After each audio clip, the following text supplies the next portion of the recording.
नमस्कार मित्रांनो, ठरलं तर मग या मालिकेच्या आजच्या भागात आपण पाहणार आहोत. डॉक्टर अर्जुनला म्हणतात, ॲडव्होकेट अर्जुन सुभेदार, तुम्ही काळजी करू नका. यावेळी रिपोर्ट अगदी व्यवस्थित येतील. कोणताही फेरफार होणार नाही. कारण यावेळी रिपोर्ट काढत असताना मी स्वतः जातीने लक्ष घालणार आहे. आणि जर काही वाटलं तर चैतन्य गडकरी आणि इन्स्पेक्टर सावंत यांच्यावर तर मी कॉन्टॅक्टमध्ये असेनच. आणि त्याचवेळी त्या ठिकाणी कदम नावाचे कर्मचारी आलेले असतात. आता हा वॉर्ड बॉय तिथे काहीतरी फायलीचं निमित्त काढून आलेला असतो. तो अर्जुन आणि डॉक्टरांचं बोलणं ऐकत असतो. त्याचवेळी त्याच्या हातातली काही फाईल खाली पडतात आणि आवाज येतो. तेव्हा डॉक्टर त्याच्याकडे बघून म्हणतात, कदम, इथे यावेळी काय करताय? डॉक्टर अर्जुनला म्हणतात, ॲडव्होकेट अर्जुन सुभेदार, हे कदम आमच्या इथे वॉर्ड बॉय म्हणून काम करतात. आपल्याकडे अगोदर जी टेस्ट झाली होती ना, त्याच्यावर यांनीच लक्ष ठेवलं होतं आणि यापुढे सुद्धा हेच लक्ष ठेवतील. कदम, ॲडव्होकेट अर्जुन सुभेदार यांना एक टेस्ट करायची आहे आणि त्यासाठी तुला त्यावर जातीने लक्ष द्यायचं आहे. कोणत्याही गोष्टीत बदल व्हायला नको किंवा कोणतीही गोष्ट चुकायला नको. तर त्यावेळी अर्जुन कदमांना म्हणतो, या अगोदरची जी टेस्ट झाली होती त्यामध्ये काही गडबड झाली होती का? आता मात्र कदम घाबरतात आणि म्हणतात, गडबड नाही, कोणतीच गडबड नाही, असं म्हणत ते पुन्हा पुन्हा घाबरत बोलत असतात. अर्जुन बारकाईने त्यांच्याकडे पाहत असतो आणि म्हणतो, मला एक सांगा, तुम्ही एवढे घाबरलेले का आहात? त्यावेळी तो घाबरून म्हणतो, मगाशी एक नातेवाईक आले होते आणि ते आम्हाला धमकी देऊन गेले आहेत. त्यावेळी डॉक्टर अर्जुनला म्हणतात, अलीकडे असंच होतं, पेशंटवर कोणती ट्रीटमेंट करायची, त्याला कसं बरं करायचं हे आम्हाला सगळं काही नातेवाईकच सांगण्याचा प्रयत्न करतात आणि आम्ही नाही ऐकलो तर मग आम्हाला धमकी देतात. आजकाल हे प्रमाण खूप वाढलं आहे. अर्जुन म्हणतो, यापुढे तसं होणार नाही. जर तुम्हाला कोणी धमकी देण्याचा प्रयत्न केला, इथे येऊन रिपोर्ट बदलण्याचा प्रयत्न केला तर ते लगेच तुम्ही आम्हाला कळवायचं आहे. जो कोणी रिपोर्ट बदलायचा प्रयत्न करेल त्याला मी आयुष्यभर तुरुंगात खडी फोडायला पाठवेन. आता मात्र कदम खूप घाबरतात. त्यांना काय बोलावं ते सुचत नसतं. वॉर्डबॉय घाबरला आहे हे इन्स्पेक्टर सावंत आणि चैतन्य यांच्या लक्षात येतं. अर्जुन, इन्स्पेक्टर सावंत आणि चैतन्य तिथून निघतात. डॉक्टरसुद्धा त्यांच्या कामाला निघून जातात. इकडे जेलमध्ये आपल्याला पाहायला मिळतं, सायली प्रियाला एकदम सडेतोड उत्तर देते. प्रिया, तू काय आहेस ना हे मला चांगलंच माहीत आहे. माणूस म्हणून तू कधी चांगली नव्हतीसच. प्रिया, पण तू आई म्हणून किती खालच्या पातळीला जाणार आहेस? अगं, तू आता आई होणार आहेस याची तरी जाणीव असायला हवी तुला. तू मला जे काही बोलतेस ते तुझं बोलणं तुझं बाळ ऐकतंय. यावर तरी तुझं लक्ष आहे का गं? प्रियाला याचा काहीच फरक पडत नसतो. ती सायलीला म्हणते, तू उगाच माझ्या बाळावर जाऊ नकोस. माझ्या बाळाची काळजी करायचं नाटक करू नकोस. तर सायली म्हणते, अगं असं कसं? कोणीतरी त्याची काळजी घ्यायला हवीच ना. नाहीतर तू तरी त्याची काळजी घेताना दिसत नाहीस मला. मनाला येईल तशी वागत असतेस. मनाला येईल ते बोरळत असतेस. एक गोष्ट लक्षात ठेव, तू ना कोर्टात आहेस ना न्यायाधीश आहेस. माझ्या बाबतीत निर्णय देऊन पार मोकळी होऊ नकोस आणि मला तोंड उघडायला अजिबात लावू नकोस. तुझ्या पापांचे पाढे जर मी तुझ्या मैत्रिणींसमोर वाचायला सुरुवात केली ना, तर याच मैत्रिणी तुझं तोंडही बघणार नाहीत. ऐकून प्रिया घाबरते आणि विषय बदलत म्हणते, हे जे तू काही मुलाची काळजी करायचं नाटक करतेस ना, तेच तुला शोभतं. असं म्हणत प्रिया विषय बदलायला बघते. त्यावेळी एक वयस्कर कैदी प्रियासमोर येते आणि प्रियाला म्हणते, अगं सायली नाटक नाही करत आहे. आणि ती नाटक का करेल? काही वेळापूर्वी सायलीला एक लहान मुलगी भेटायला आली होती. सायली घरी नाही म्हणून त्या मुलीने ताप घेतला होता. ती ज्यावेळी आली ना, त्यावेळी सायली ज्या मायेने तिच्यासोबत वागत होती त्या दोघींकडे पाहून मायलेकींचंच प्रेम वाटत होतं. ते ऐकून प्रिया चिडते आणि म्हणते, तोंड दिले देवाने म्हणून वाटेल ते बोलू नकोस. ताट फाडलंय ना तुझं, मग जा आणि गप्प बसून जेव. असं म्हणत प्रिया तिच्यावर सुद्धा खूप चिडते. त्याचवेळी सीमाताई प्रियाला खुणावत असतात. तुझ्यासाठी फोन आलाय असं त्या सांगत असतात. त्यावेळी प्रिया सगळ्यांची नजर चुकवत फोनवर बोलण्यासाठी निघून जाते बाहेर. प्रियाला आता सचिनचा फोन आलेला असतो. प्रिया म्हणते, काय रे, तो अर्जुन नक्की कुठे गेलाय? सचिन म्हणतो, माहीत नाही. राकेशने ऑफिसमध्ये कॉल केला होता तेव्हा कळलं की अर्जुन ऑफिसमध्ये येणार नाही आणि आज खरं तर तो ऑफिसमध्ये नाहीच आहे. तर प्रिया म्हणते, पण तो कुठे आहे हे तुम्हाला माहीत नाही आहे का? सचिन म्हणतो, काहीच कळत नाही आहे की नक्की अर्जुन कुठे गेला आहे. पण तो ऑफिसला गेला नाही याचा अर्थ नक्कीच कुठल्या तरी महत्त्वाच्या कामासाठी गेला असेल आणि ते आपल्यासाठी खूप डेंजर आहे. हे ऐकून प्रिया खूप घाबरते. प्रिया सचिनला म्हणते, अरे पण तुम्हाला त्याच्यावर लक्ष ठेवायला येत नाही का? तुम्हाला माहीत आहे ना, कुठल्याही क्षणी तो काहीही करू शकतो. आता राकेश म्हणतो, आम्ही त्याच्या मागावर माणसं पाठवली आहेत आणि आम्ही पण जाणार आहोत. प्रिया म्हणते, तुमचं म्हणजे ना बरातीमागून घोडा. तुम्हाला कळतंय का? तर सचिन म्हणतो, काळजी करू नकोस. आमची काही माणसं त्याच्यावर आहेतच लक्ष ठेवायला. त्यामुळे अजिबात काळजी करू नकोस. असं काहीही होणार नाही. तर आता प्रिया अर्जुन आणि चैतन्य या दोघांवरील लक्ष ठेवायला सांगते आणि राकेशला म्हणते, राकेश, अर्जुनचं ते शेपूट आहे ना चैतन्य, त्याच्यावर सुद्धा लक्ष ठेव. म्हणजे आपल्याला कळेल की त्यांचं नक्की काय सुरू आहे. अर्जुन कुठे गेला आहे याची हिंट तुम्हाला त्या चैतन्याकडूनच मिळेल. त्यामुळे त्या चैतन्यावर लक्ष ठेवा. आणि हो, माहिती मिळाल्यानंतर इन्स्पेक्टर सावंत यांच्यावर सुद्धा लक्ष ठेवा. कारण इन्स्पेक्टर सावंत अर्जुन आणि चैतन्य या दोघांनाही मदत करत असतात. आता राकेशला त्याच्या माणसांचा फोन आलेला असतो. राकेश म्हणतो, बोल रे. त्यावेळी राकेशला जी माहिती कळते ती लगेच तो सचिनला देतो आणि म्हणतो, अर्जुन, चैतन्य या दोघांचीही गाडी सरकारी हॉस्पिटलच्या बाहेर आहे आणि तिथे त्यांच्यासोबत पोलिसांची सुद्धा गाडी आहे. आता या खबरीकडून जी माहिती मिळाली असते ती ऐकून प्रिया घाबरते आणि म्हणते, अर्जुन सरकारी हॉस्पिटलच्या बाहेर काय करतोय? त्या टेस्टबद्दल अर्जुनला काही संशय तर आला नाही ना? तर सचिन म्हणतो, या टेस्टच्या व्यतिरिक्त अर्जुनचं सरकारी हॉस्पिटलमध्ये अजून काय काम असणार? आता कोणाला काहीच कळत नसतं. तर प्रिया म्हणते, विचार करत राहू नका. जर अर्जुन ती टेस्ट पुन्हा करण्यासाठी गेला असेल तर आता तुम्हाला त्याला थांबवावं लागेल. त्यामुळे प्लीज आत्ताच्या आत्ता तिथे जा. तर राकेश म्हणतो, मी एक काम करतो. माझा माणूस तिथे आहेच, त्याला लक्ष ठेवायला सांगतो. कारण आपण पोहोचेपर्यंत तो त्याच्यावर लक्ष तरी ठेवेल. म्हणजे आपल्याला सगळीच माहिती कळेल. प्रिया म्हणते, नशीब, कधी ना कधी ते डोकं चाललंय तुझं. आता लवकर निघा. तर सचिन म्हणतो, हो, आम्ही दोघेही आत्ताच निघत आहोत. असं म्हणत सचिन फोन ठेवतो. इथे प्रिया फोन ठेवते आणि त्याचवेळी सायली तिच्या समोर आलेली असते. परंतु तोपर्यंत प्रियाने मोबाईल लपवलेला असतो. आता सायली प्रियाच्या नादी न लागता तिथून निघून जाते. प्रिया घाबरतच कॉन्स्टेबल सीमांना विचारते, सायलीने माझं बोलणं ऐकलं तर नसेल ना? तर कॉन्स्टेबल सीमा म्हणतात, नाही, काळजी करू नकोस. प्रिया म्हणते, ऐक, आता एक काम करायचं, श्वेताला मेसेज करायचा आणि श्वेताला सांगायचं अर्जुनवर लक्ष ठेवायला. अर्जुन कुठे जातोय, काय करतोय, सगळी माहिती आपल्याला कळायला हवी. असं म्हणत आता प्रिया कॉन्स्टेबल सीमा यांना सुद्धा काम दिलेलं असतं. हॉस्पिटलमध्ये आपल्याला पाहायला मिळतं की डॉक्टर अर्जुनला म्हणतात, तुम्ही सर्वजण इथेच थांबा, आम्ही टेस्टसाठी आतमध्ये जात आहोत. आता डॉक्टर तिथून निघून जातात. इन्स्पेक्टर सावंत कॉन्स्टेबल यांना म्हणतात की कॉन्स्टेबल, तुम्ही इथेच थांबायचं आहे. काही झालं तरी टेस्ट होईपर्यंत कोणालाही आतमध्ये जाऊ द्यायचं नाही आणि कोणालाही इथे फिरकूही द्यायचं नाही. आता हे सगळं काही कदम ऐकत असतात. अर्जुन इन्स्पेक्टर सावंत यांना म्हणतो, इन्स्पेक्टर सावंत आणि चैतन्य, प्लीज तुम्ही दोघेही टेस्ट होईपर्यंत कुठेही जाऊ नका. कारण आपल्याला आता कोणतीही रिस्क घ्यायची नाही. अर्जुन चैतन्याला म्हणतो, चैतन्य प्लीज तू इथेच थांब, कुठेही जाऊ नकोस. आता मला निघावं लागेल. चैतन्य म्हणतो, काही हरकत नाही, परंतु उद्या सकाळी 11 वाजेपर्यंत ये, कारण उद्या सकाळी 11चं हिअरिंग आहे.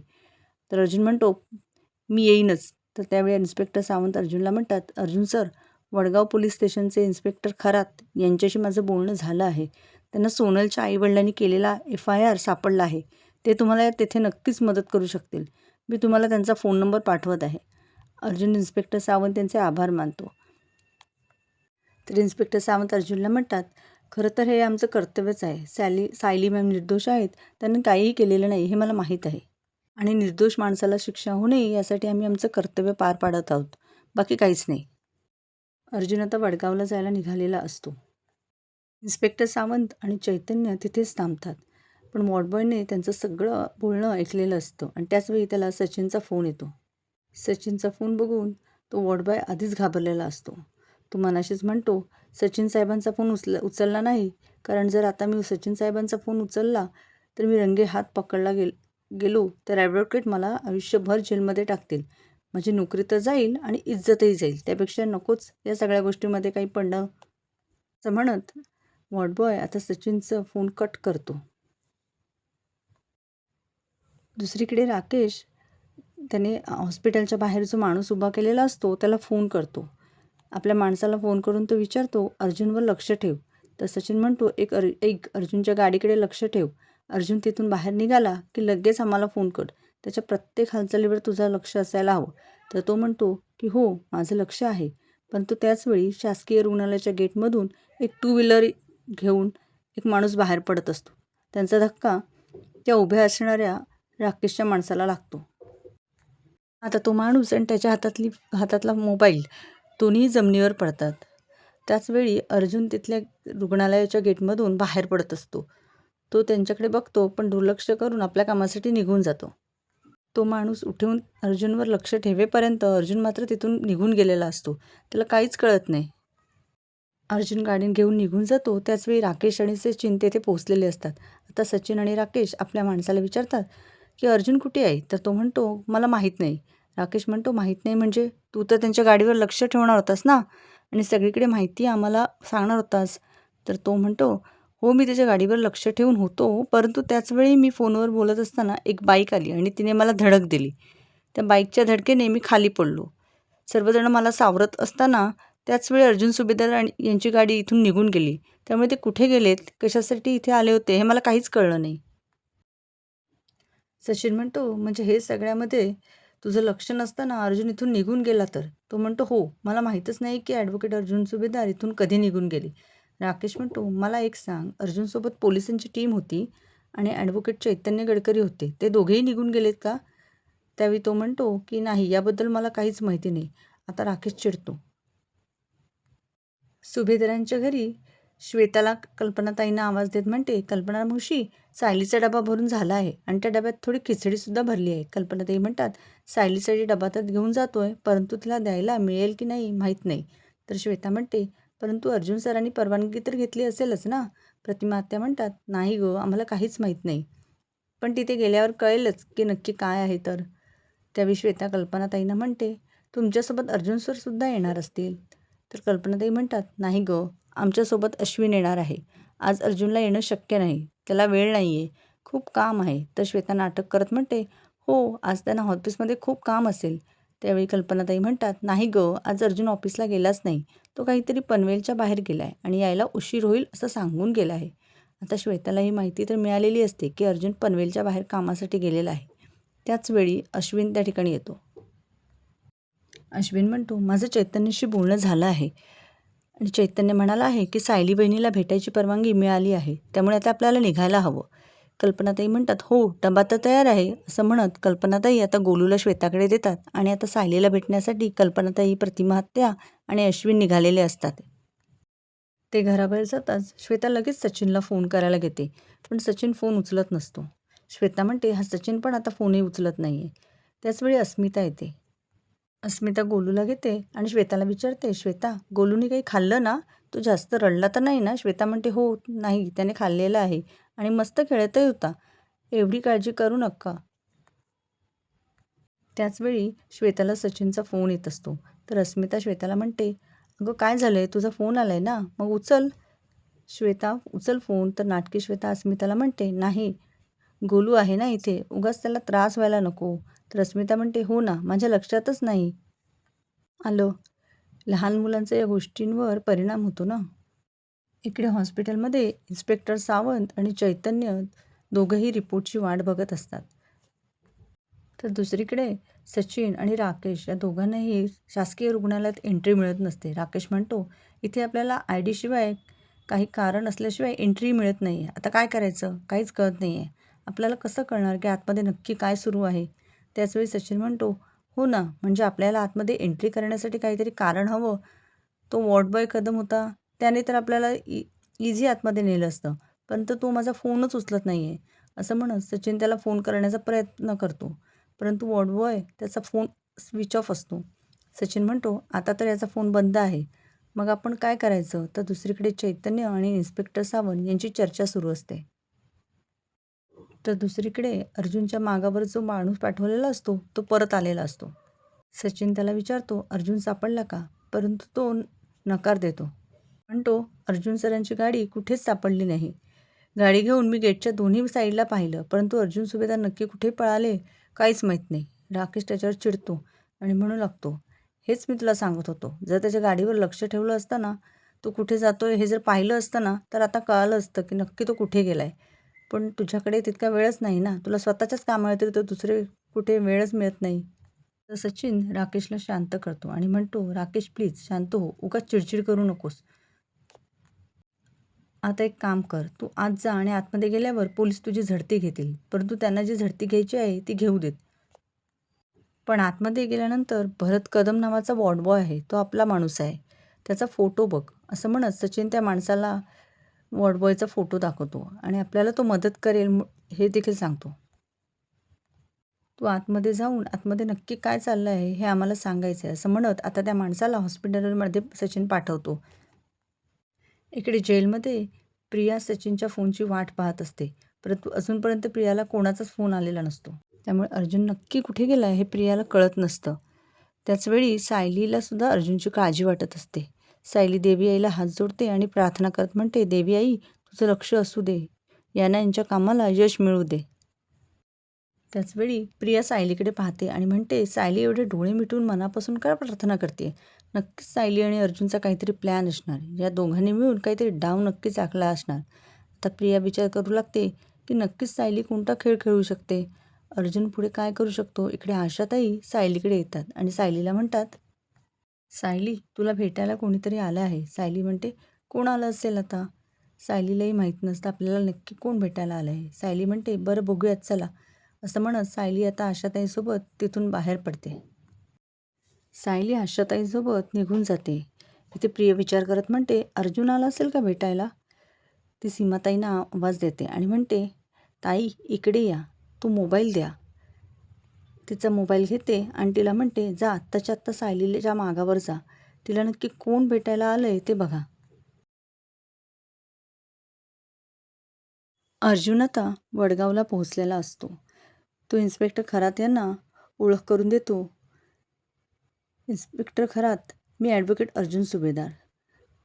तर इन्स्पेक्टर म्हणतात, हो ओळखलं, खरं तर सावंत यांचा फोन आला होता आणि त्यांनी मला सगळं सांगितलं आहे, मी तुम्हाला संपूर्ण कोऑपरेट करेन, असं म्हणत ते आता कॉन्स्टेबलला बोलवून घेतात आणि त्याला म्हणतात, 2008 रोजी गावच्या जत्रेमध्ये जी आग लागली होती ना, त्यानंतर ज्या FIR आल्या होत्या त्यातील एक FIR मी तुम्हाला काढून ठेवायला सांगितली होती, ती FIR घेऊन या.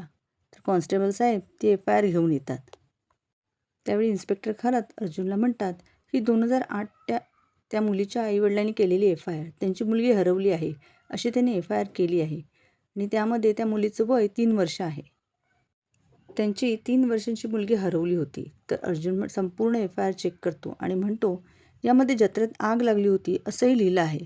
तर इन्स्पेक्टर अर्जुनला म्हणतात, हो त्या दिवशी जत्रेत आग लागली होती आणि खूप मोठा गोंधळ उडाला होता आणि त्यामध्येच त्यांची मुलगी हरवली आणि FIRमध्ये त्या मुलीचं वर्णनसुद्धा दिलेलं आहे. तर आता अर्जुन त्यांना म्हणतो, ज्याप्रमाणे वर्णन दिलं आहे त्याच मुलीचं पास्ट आम्ही शोधण्याचा प्रयत्न करतोय.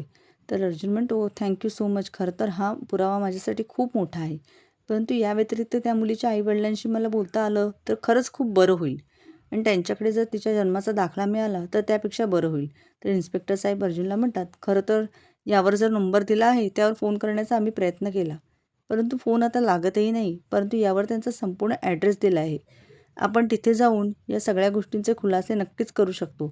अर्जुन म्हणतो, ग्रेट, खरं तर तिचे आईवडील मला भेटले तर बऱ्याच गोष्टी सोप्या जातील, असं म्हणत आता अर्जुन आणि इन्स्पेक्टर साहेब सोनलच्या आईवडिलांना शोधण्यासाठी त्या पत्त्यावर निघालेले असतात. दुसरीकडे जेलमध्ये सायलीला कल्पनाताई, अश्विन भाऊजी आणि प्रतिमा आत्या बघायला आलेले असतात. त्यांना भेटल्यामुळे सायली खूप खुश होते. सायली म्हणते, अश्विन भाऊजी तुम्ही मला भेटायला आलात? तर त्याचवेळी अश्विन म्हणतो, हो चैतन्याने परवानगी काढली आणि म्हणूनच आम्हाला तुला भेटता आलं. वहिनी तू कशी आहेस? सायली म्हणते, मी अगदी ठीक आहे. सायली प्रतिमात्यांना म्हणते, आई तू कशी आहेस? तर प्रतिमात्या म्हणतात, मी अगदी ठीक आहे, परंतु सायली आम्ही तुला भेटायला येताना तुझ्यासाठी डबा आणला होता, परंतु पोलिसांनी तो डबा आम्हाला आतमध्ये आणूच दिला नाही. सायली म्हणते, काहीच हरकत नाही, तुम्ही मला तिघंही भेटायला आलात ना तेच माझ्यासाठी खूप आहे. आणि मला एक सांगा, गौरी कशी आहे? तर कल्पनाताई म्हणतात, काळजी करू नकोस, आता गौरी अगदी व्यवस्थित आहे. प्रतिमा आत्या म्हणतात, तुझी खूप आठवण काढते ती. तर कल्पनाताई म्हणतात, सायली घरातली प्रत्येकालाच तुझी खूप आठवण येते गं. तेव्हा सायली कल्पनाताईंना म्हणते, कुसुमताई आणि मधुभाऊ कसे आहेत? तर कल्पनाताई म्हणतात, सगळे अगदी ठीक आहेत, तुझी आतुरतेने वाट पाहत आहेत.